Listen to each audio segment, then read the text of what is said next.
MSLI TV رہنمائی بدلتی دنیا کے لیے۔ نحمدہ و نصلی علی رسولہ الکریم وبعد۔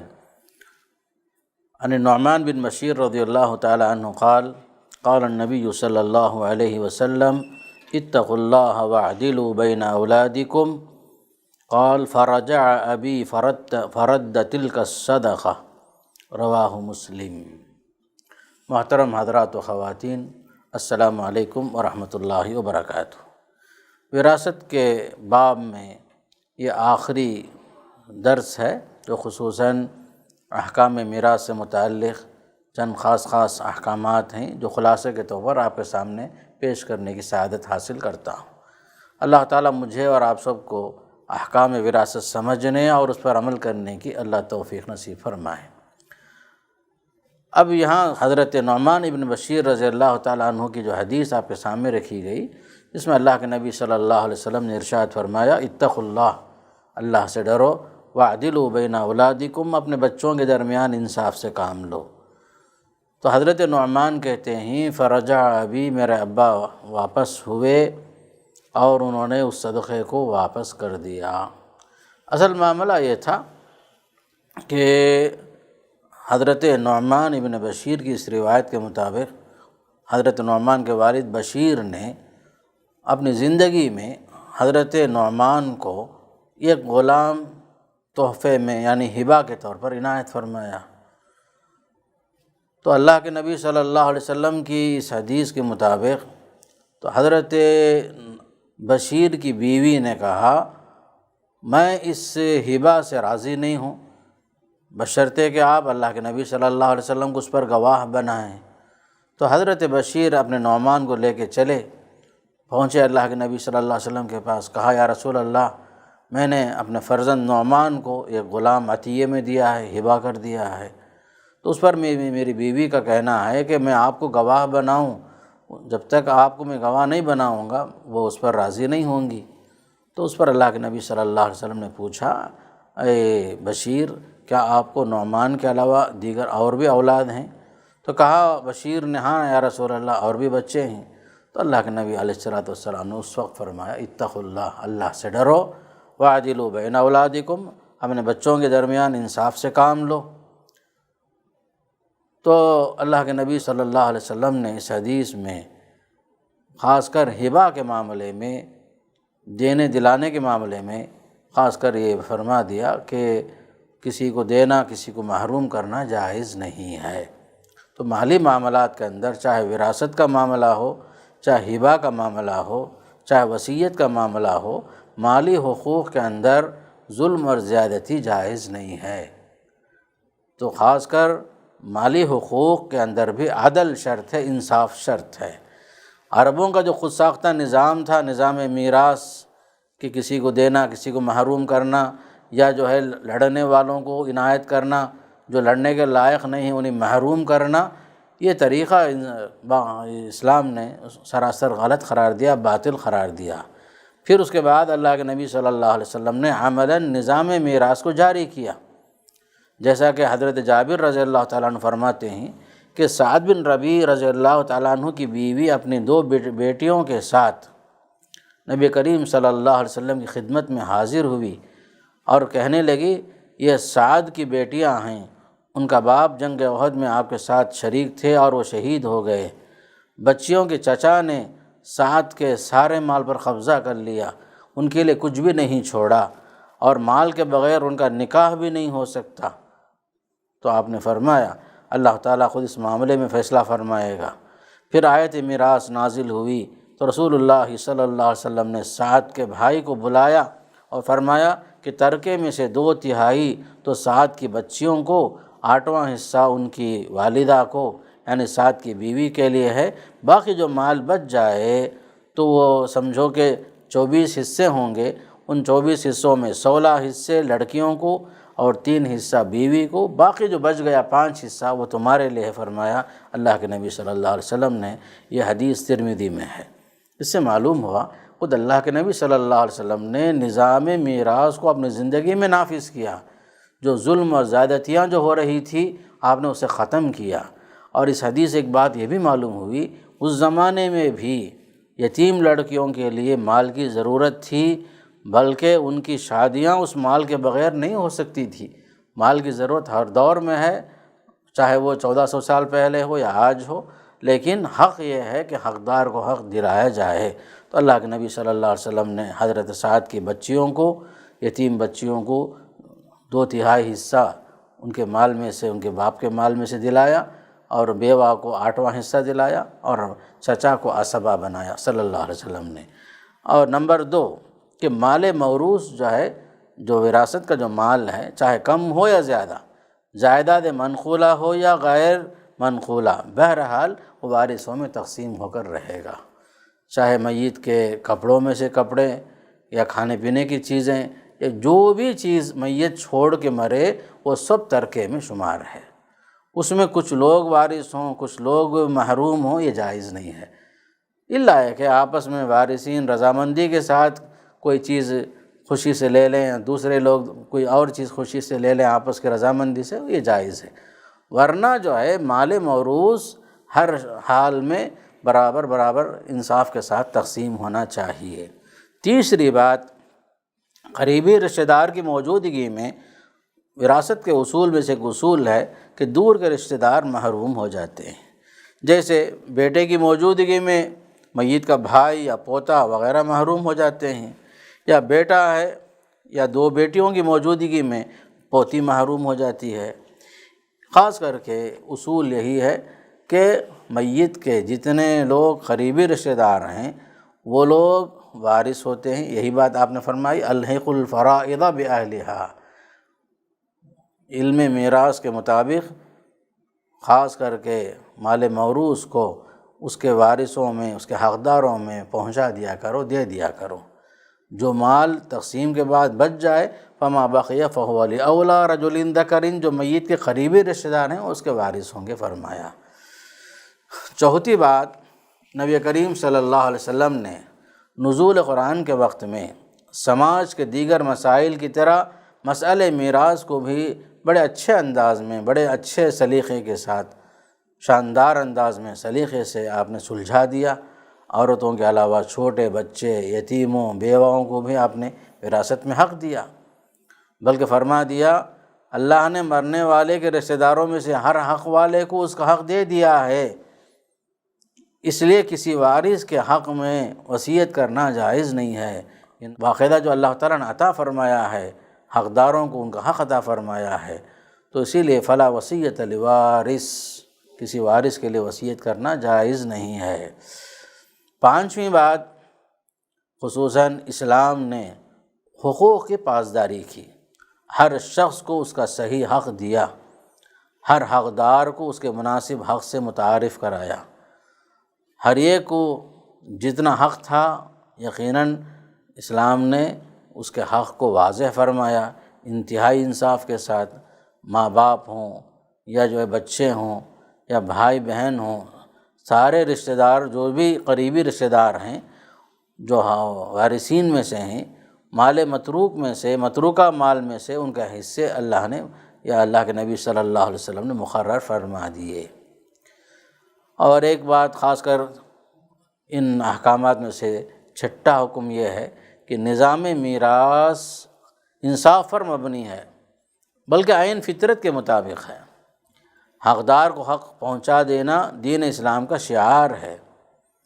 خواہ جائیداد کم ہو یا زیادہ ہو۔ بعض مرتبہ لوگ یہ سمجھتے ہیں کہ بیوی جو ہے چاہے ایک ہو یا زیادہ ہو، ان سب کا حصہ برابر برابر ہے، یعنی ہر ایک کو ربع ملے گا یا ہر ایک کو ثمن ملے گا، ایسا بھی سمجھ لیتے ہیں کچھ لوگ۔ بلکہ اصول یہ ہے چاہے بیوی ایک ہو یا 4، ان کا حصہ اگر اولاد ہوں تو 4تھائی حصے، یعنی اولاد ہوں تو 8واں حصہ ہے، اس 8ویں حصے میں وہ 4 بیویاں برابر برابر شریک ہوں گی، چاہے ان میں سے کسی کی اولاد ہو کسی کا اولاد نہ بھی ہو۔ تو اولاد کی موجودگی میں بیویوں کا حصہ چاہے وہ 1 ہوں یا چاہے 2 ہوں چاہے 4 ہوں، اولاد ہوں تو بیویوں کا حصہ جو ہے خاص کر کے ثمن ہے، 8واں حصہ ہے، اس میں شریک ہوں گے۔ اگر 4 بیویاں ہیں، چاروں کو اولاد نہیں ہے تو مشترکہ حصہ سب کا جو ہے چوتھائی حصہ ہے، اس چوتھائی حصے میں 1/4 میں وہ برابر برابر شریک ہوں گی۔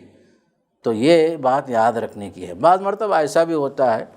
کہ عورت بیوہ ہو گئی، شوہر سے ابھی اس کا حق وراثت تقسیم نہیں ہوا، حق وراثت تقسیم ہونے سے پہلے اس عورت کی شادی ہو جاتی ہے، تو لوگ یہ سمجھ لیتے ہیں کہ اس کی دوسری شادی ہونے کی وجہ سے سابق شوہر سے اس کا حق وراثت ساقط ہو جائے گا، سمجھ لیتے ہیں لوگ۔ بات غلط ہے۔ چاہے اس کی شادی ہوتی ہو، چاہے شادی نہ ہوتی ہو، تو ہر حال میں وہ بیوہ جو ہے اپنے سابق شوہر سے وارث ہوگی۔ محض شادی ہو جانے کی وجہ سے اس کو محروم کرنا یا محروم سمجھنا یہ غلط ہے۔ پھر اسی طریقے سے بعض مرتبہ سسر یہ سمجھتا ہے بیٹی کی وفات کے بعد داماد کا کیا رشتہ باقی ہے، داماد کو جو ہے وراثت سے محروم کر دینا چاہتا ہے، یہ بھی غلط ہے۔ داماد جو ہے داماد ہی ہے، چاہے وہ اس کی اپنی بیٹی کی وفات ہو گئی ہو، چاہے وہ داماد کوئی اور سے شادی بھی کر لیا ہو، تو اس عورت کے وراثت میں سے شوہر کو یقیناً یا تو نصف ملے گا، آدھا حصہ ملے گا، یا جو ہے چوتھائی حصہ ملے گا۔ آدھا حصہ اس وقت ملے گا جب اس کے اولاد نہ ہوں اس عورت کے، اگر اولاد ہوں تو شوہر کو جو ہے چوتھائی حصہ ملے گا۔ تو دونوں شکلیں موجود ہیں معاشرے کے اندر، کبھی داماد کو محروم کر دیا جاتا ہے، کبھی بیوہ عورتوں کو محروم کر دیا جاتا ہے، یا بیوہ عورت اگر شادی کر لیتی ہے تو لوگ سمجھتے ہیں کہ اس کا حق ساقط ہو گیا سابق شوہر سے، لوگ سمجھتے ہیں۔ یہ سب خاص کر کے اسلام سے صحیح واقفیت نہیں ہونے کی وجہ سے ہے۔ یا اسی طریقے سے خلا کی عدت ہے یا طلاق رجعی کی عدت ہے، اس دوران اگر شوہر وفات پا جائے تو بھی مطلقہ یا مختلعہ جو ہے بیوی کے حیثیت سے عدت ختم ہونے سے پہلے شوہر کی وفات ہو گئی ہے تو ضرور وارث ہوگی، چاہے خلے کی عدت ہو یا طلاق کی عدت۔ دونوں صورتوں میں اگر عدت کے دوران شوہر وفات پا جائے تو بھی مطلقہ، تو بھی مختلعہ جو خلا لے رہی ہے اس کی حیثیت بیوی کی ہے عدت ختم ہونے سے پہلے۔ عدت ختم ہونے سے پہلے شوہر کی وفات ہو گئی ہے تو ضرور وہ وارث ہوگی۔ عام طور پر لوگ جو ہیں اس میں بھی فرق نہیں کرتے ہیں، یہ یاد رکھنے کی بات ہے۔ پھر اور ایک قانون یہ بھی ہے، اللہ تعالیٰ نے وراثت میں اگر مرد کو عورت کے حصے سے دگنا اگر دیا ہے تو عام طور پر ہم سمجھتے ہیں کہ عورت کے ساتھ بے انصافی ہوئی، اسلام کو بدنام کرنے کی کوشش کرتے ہیں، اسلام کو بدنام کرتے ہیں، اسلام کے اس نظام کو ظلم سے تعبیر کرتے ہیں۔ تو ان نادانوں کو معلوم ہونا چاہیے کہ مرد کا حصہ اگر عورت کے مقابلے میں اگر دگنا ہے تو اس کے ساتھ ساتھ نان و نفقے کی ذمہ داری شوہر پر ہے، مرد پر ہے۔ عورت پر نان و نفقے کی کوئی ذمہ داری شریعت نے نہیں رکھا ہے، یعنی عورت کے تمام اخراجات کی ذمہ داری، بچوں کی کفالت کی ذمہ داری، چاہے عورت مطلقہ ہی کیوں نہ ہوں، اگر بچے ہیں تو وہ بچوں میں سے جو بچے خاص کر کے لڑکے ہیں تو بلوغت تک سارے اخراجات کا ذمہ شوہر پر ہے، اگر لڑکیاں ہیں بلوغت کے ساتھ ساتھ شادی تک، بلکہ شادی کے سارے اخراجات بھی باپ پر ہیں۔ عورت پر اللہ تعالیٰ نے یا شریعت مطہرہ نے کوئی حق، کوئی ذمہ داری نان نفقے کی یا اس کے سکنا کی یعنی خیام کی، اس کے گھر بار کی ذمہ داری، کوئی ذمہ داری عورت پر اللہ نے نہیں رکھا۔ سارے ذمہ داریاں مرد پر ہیں، اس لیے مرد کا حصہ اگر لڑکی کے مقابلے میں دگنا ہے تو اس میں کئی صورتیں ایسی ہیں جس میں عورت بھی بعض مرتبہ مرد کے حصوں سے کئی گنا زیادہ ہوتا ہے۔ مثال کے طور پر بیٹی کی 3 حالتیں ہیں،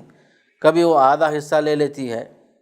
بشرطے کہ میت کا کوئی بیٹا بھی نہ ہو، کبھی جو ہے بیٹی 2/3 حصے کے مالک ہوتی ہے جب وہ 2 یا 2 سے زیادہ ہوں بشرطے کہ کوئی بیٹا موجود نہ ہو، کبھی ایسا ہوتا ہے کہ جب اس کے ساتھ میت کا کوئی بیٹا موجود ہو تو وہ اپنے بھائی کے ساتھ مل کر عصبہ بنتی ہے، اور خاص کر کے بھائی کا اگر حصہ دگنا ہے تو اس بیٹی کا حصہ ایک حصہ ہوتا ہے، اس کے مقابلے میں سنگل حصہ ہوتا ہے۔ یہ ایک حصہ ہوتا ہے۔ تو عام طور پر لوگ جو ہیں اسلام کو سمجھے بغیر اسلام کے نظام کو، نظام وراثت کو، نظام میراث کو بدنام کرنے کی کوشش کرتے ہیں، حالانکہ اسلام نے کسی پر کوئی ظلم نہیں کیا، بلکہ سب کو باقاعدہ جو ہے ان کے حیثیت کے مطابق، ذمہ داری کے مطابق ان کا حق تسلیم کیا اور ان کو برابر حصہ دیا ہے۔ اور ایک چیز خاص طور پر ہمیشہ یاد رکھنے کی ہے، وہ یہ ہے کہ اسلامی قانون کے تحت مردوں کے حصوں کی بنسبت خواتین کو بعض خاص حالات میں زیادہ حصے جو دیے گئے ہیں، یعنی کل ترکے کا 2/3 حصہ، یہ 2/3 حصہ پانے والی خواتین جو 4 ہیں، جبکہ ان 4 اصحاب الفرائض میں جیسے بیٹیاں بھی ہیں، یہ پوتیاں ہیں، سگی بہنیں ہیں، باپ شریک بہنیں ہیں، یہ چاروں جو ہیں خاص کر کے 2/3 حصہ پاتے ہیں، بعض شروط اور قیود کے ساتھ میں کوئی مرد وارث نہ ہو تو یہ جو ہیں 2 ہونے کی صورت میں 2/3 حصہ پا لیتی ہیں، جبکہ مرد کا حصہ کبھی 2/3 حصہ نہیں ہوتا۔ خاص کر اسلامی قوانین کے اندر عدل ہے، انصاف ہے، جہاں اسلام نے مرد کو دگنا حصہ دیا ہے تو ساتھ میں ذمہ داری بھی خاص طور پر اس کے اوپر اللہ نے خرچ کرنے کی ذمہ داری، کفالت کی ذمہ داری اور اس کے اوپر خصوصاً احسان کرنے کی ذمہ داری، ساری ذمہ داری اللہ نے اس کے اوپر ڈال دی ہیں، اور عورت کو ان تمام ذمہ داریوں سے بالا تر رکھا ہے، اسے معاف کر کے رکھا ہے اللہ تعالیٰ نے۔ الغرض اسلام نے عورت پر احسان کا معاملہ کیا، ہر طرح کی ذلت سے اس کو بچایا، اصحاب الفرائض میں سے 8 عورتوں کو شامل فرما کر اللہ نے بڑا احسان کیا، خاص کر عورتوں کی جماعت پر۔ سورہ نساء کے نزول کے ساتھ جو احکام میراث جو سورہ نساء میں ہے، عورتوں پر بہت بڑا احسان ہوا کہ خاص کر کے عورت جو ہے اصحاب الفرائض میں سے 8 قسم کی عورتیں ہیں جو اصحاب الفرائض میں شمار ہوتی ہیں، جبکہ صرف 4 مرد ہیں جو اصحاب الفرائض میں شمار ہوتے ہیں، اور یہی عورت بار بار 8 حیثیتوں سے وارث بن سکتی ہے، کبھی بیٹی کی شکل میں، کبھی بہن کی شکل میں، کبھی ماں کی شکل میں، کبھی باپ شریک یا ماں شریک بہن بھائی کی حیثیت سے، کبھی دادی کی شکل میں، کبھی نانی کی شکل میں، کبھی بیوی کی صورت میں، تو کبھی عصبہ بالغیر تو کبھی عصبہ مال غیر کی مذکورہ صورتوں میں وراثت میں حق پاتی ہے۔ تو بہت ساری عورتیں ایسی بھی ہیں جن پر کفالت کی ذمہ داری نہ ہونے کے سبب مال جمع کر کے کار خیر کرنے یا وقف کرنے یا وصیت وغیرہ میں خدمت خلق وغیرہ کرنے کے لیے یا رفاع عام میں خرچ کرنے کے لیے اپنی پونجی لگاتی ہیں اور مستفید ہوتی ہیں، جبکہ مرد کے مسائل اور حقوق کی کثرت کے سبب ایسا کم موقع ملتا ہے، جبکہ اللہ تعالیٰ نے عورتوں کو خرچ کرنے کی کوئی ذمہ داری ان کے اوپر نہیں رکھا، لیکن حقوق کے اعتبار سے وہ کئی شکل میں آ کر کے وراثت میں اپنا حق حاصل کرتی ہیں۔ جیسے میں بتایا ابھی آپ کو کہ جو ہے کبھی ماں بنتی ہے عورت، کبھی بہن کی شکل میں، کبھی جو ہے باپ شریک بہن، کبھی ماں شریک بہن بن کر، کبھی دادی کی شکل میں، کبھی نانی کی شکل میں۔ ان تمام صورتوں میں کوئی بھی صورت ایسی نہیں ہے جس عورت پر نان و نفقے کی ذمہ داری شریعت نے اس کے اوپر ڈالی ہو۔ اس کے باوجود اللہ نے اس پر بڑا احسان کیا، بلکہ پوری عورتوں کی جماعت پر اللہ کا احسان یہ ہوا کہ اس نے ایک صورت مکمل النساء کے نام سے نازل فرما دیا جو حقوق پر مشتمل ہیں، جس میں جو نکاح سے متعلق حق ہے، حق وراثت ہے، حق مہر ہے، حق تعلیم ہے، حق عبادت ہے، اور رائے کی آزادی ہے، حق تعلیم ہے، یہ تمام حقوق خاص کر کے اللہ تعالیٰ نے سورہ نساء میں عورتوں کو عنایت فرمایا ہے۔ تو مسلم سماج خصوصاً عورتوں کے لیے فخر کی بات ہے کہ اللہ تعالیٰ نے ان کا اتنا خیال رکھا، اتنی ان کی حیثیت کو باقاعدہ جو ہے واضح فرمایا، ان کے حقوق کی حفاظت فرمائی کہ زمانے جاہلیت میں جو حق ان کا چھینا جا رہا تھا، اسلام نے ان کا پورا خیال رکھا، اسلام نے ان کو پورا حق عنایت فرمایا۔ آخری میں ایک بات یاد رکھنے کی یہ بھی ہے کہ آج کے زمانے میں اتنے سارے حقوق اسلام کے دینے کے باوجود مسلم سماج میں بہت سارے گھرانوں میں آج بھی عورت مظلوم ہے، بہت ساری جگہوں میں، بہت سارے خاندانوں میں عورت آج بھی مظلوم ہے۔ تو ہمارے اس درس کا خلاصہ یہ ہے کہ حقداروں کو حق دیا جائے اور مال موروث جو ہے فوراً تقسیم ہو، تاخیر نہ ہو۔ بعض جگہ میں ہم دیکھتے ہیں کہ مال کی تقسیم کے معاملے میں لوگ رکاوٹ اس طرح پیدا کرتے ہیں کہ جو ہے ہماری والدہ جو ہیں عدت میں ہیں، ہماری بہن عدت میں ہیں، کسی کی عدت میں ہونے کی وجہ سے مال موروث کی تقسیم میں تاخیر کرنا جائز نہیں ہے۔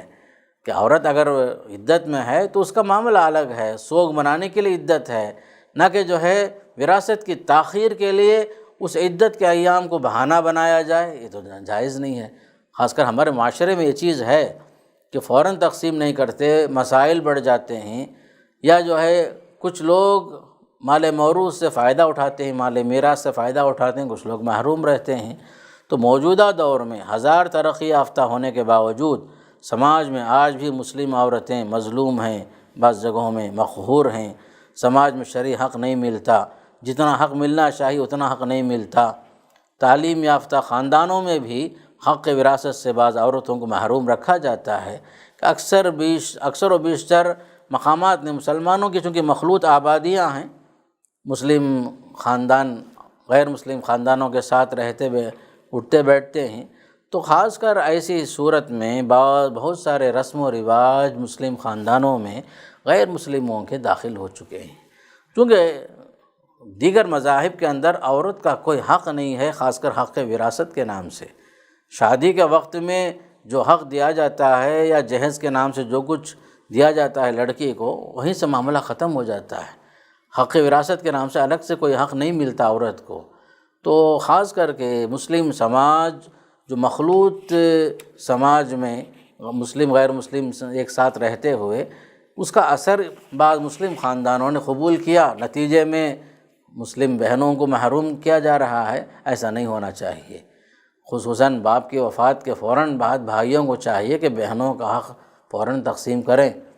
تاخیر نہ کریں، یا بھائیوں کو چاہیے یقیناً مال موروث کو بھائیوں کے درمیان، بہنوں کے درمیان، والدہ کے درمیان تقسیم کریں، اور جو وصیتیں اگر ہیں تو یقیناً اس وصیت پر یقیناً کچھ جو گواہوں کی روشنی میں اگر قابل تنفیذ وصیتیں ہیں تو اس پر بھی عمل کریں۔ اسی طریقے سے مسلم سماج میں بیداری مہم چلانے کی ضرورت ہے، خاص کر مظلوم وارثین چاہے مرد ہوں یا عورتیں ہوں، ان کا حق دلانے کی بھی ضرورت ہے، تاکہ کوئی شخص محروم نہ ہو، کوئی عورت محروم نہ ہو، کوئی یتیم بچہ محروم نہ ہو۔ اسی لیے اللہ کے نبی صلی اللہ علیہ وسلم نے ارشاد فرمایا تھا، علم میراث سیکھ لو، لوگوں کو بھی سکھاؤ، اس لیے کہ یہ آدھا علم ہے، اور یہ علم سب سے پہلے بھلایا جائے گا، میری امت سے اٹھا لیا جائے گا، فرمایا صلی اللہ علیہ وسلم نے۔ اس لیے یہ حدیث میں بار بار آپ کو یاد دلاتا ہوں کہ اللہ کے نبی علیہ السلام کو یہ فرمان، علم میراث سیکھو، لوگوں کو سکھاؤ، اس لیے کہ یہ آدھا علم ہے اور یہ علم سب سے پہلے بھلایا جائے گا اور میری امت سے اٹھا لیا جائے گا۔ سنن ابن ماجہ کی یہ روایت ہے۔ میں اللہ سے دعا کرتا ہوں اللہ تعالی ہم سب کو خاص کر قانون وراثت پر عمل کرنے کی توفیق نصیب فرمائے، اور ہر حقدار کو حق دینے کی اللہ توفیق نصیب فرمائے۔ وصلی اللہ علی نبینا محمد والحمد للہ رب العالمین۔ والسلام علیکم ورحمۃ اللہ وبرکاتہ۔